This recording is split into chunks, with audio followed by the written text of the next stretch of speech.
Ben Eunson here. I've had a lot of people ask me, why don't you play a Strat anymore? Well, today we're going to talk about it.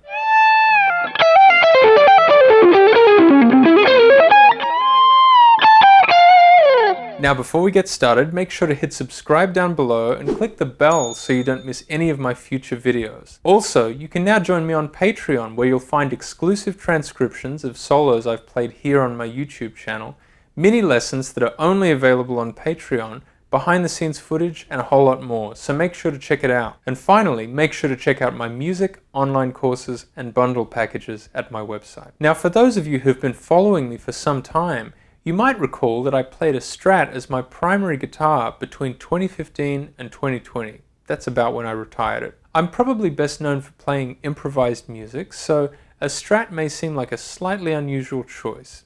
But we'll get into all of that in a minute. When I first started gigging professionally as a teenager, I always gravitated towards semi-acoustic type guitars. I was primarily playing jazz, so this worked perfectly for that type of music. But around the time I got my first job as a guitar teacher in a local music store, I'd walk into the area where they sold guitars, and I'd always look up at this Highway 1 Strat that was up on the wall. I was really intrigued by it because I'd never really had a Strat before.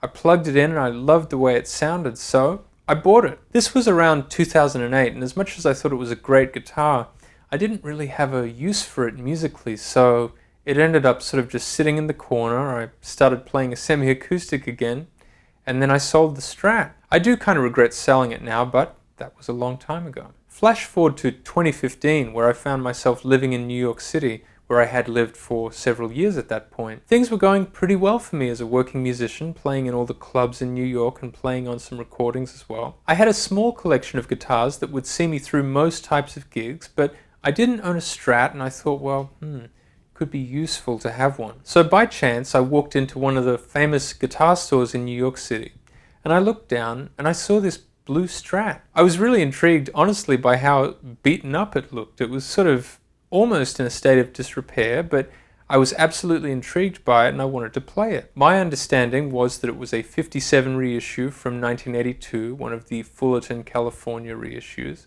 And in the interim between 1982 and 2015, it had a lot of owners and also a lot of stuff done to it. Either way, I was very curious about how it sounded, and as soon as I plugged it in, I was immediately taken with it, much like how I'd been taken with the previous Strat some years before in my local music store.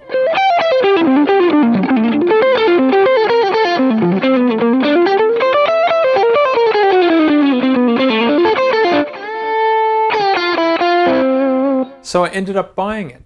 It more or less became my main guitar by default for two reasons. The first of which was that I was playing such a broad variety of musical styles at the time as a hired guitarist that I could get so many tonal options out of the Strat that it became an obvious choice. The second was more of a practical reason, that since I could get so many tonal options out of it, I only had to take one guitar on the New York subway instead of two guitars and a pedal board and whatever else, which could be quite difficult. I will say though that as someone who loves the sound of humbucking pickups and had primarily played humbucking pickups up to that point, I did sort of miss them in the neck position and the bridge position, but with a bit of EQing I could make up for it and make it sound really beautiful in its own right. And beyond that, the second and fourth pickup switching positions sort of made it all worth it for me because I just loved those sounds.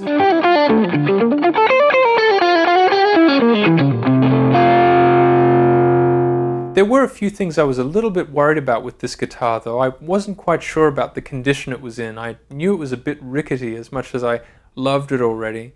The jumbo frets weren't necessarily my favorite thing either. They presented a bit of an intonation problem. As well, the neck shape wasn't necessarily my favorite, and the 25.5-inch scale wasn't something that I was used to.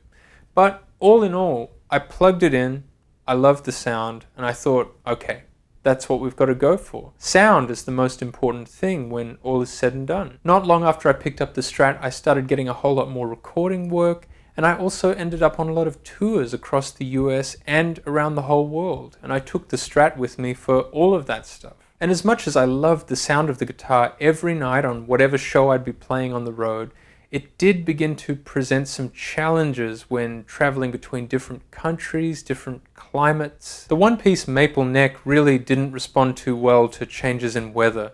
It required constant truss rod adjustment, constant adjustment of intonation, and couple that with the jumbo frets, it just became a little bit difficult to play. So as much as I loved the sound of this guitar, and as good as it was to me, it was, after 5 years, time to retire it. I found myself recording a solo here at home and I thought, okay, that's enough. I should say that I had a lot of work done on the frets over the 5 years that I played this as my main guitar to try and remedy these problems, but it was just time. It also happened to coincide with the whole period of the pandemic and me wanting to work on more of my own music and winding down playing with other people as much as I used to. With that in mind, I wanted to try some other sounds, and I really found myself gravitating back to that semi-acoustic sound once again.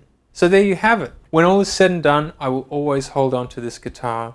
It's been with me through some of my favorite years where I was finding my feet as a player, first getting to tour, record, do all the stuff that has made me who I am as a musician. But sometimes it's just time to move on. And that's why I stopped playing the Strat. Before I leave you, make sure to hit subscribe down below and click the bell for notifications so you don't miss any of my future videos. And make sure to check out my Patreon and my website. I'll see you next time.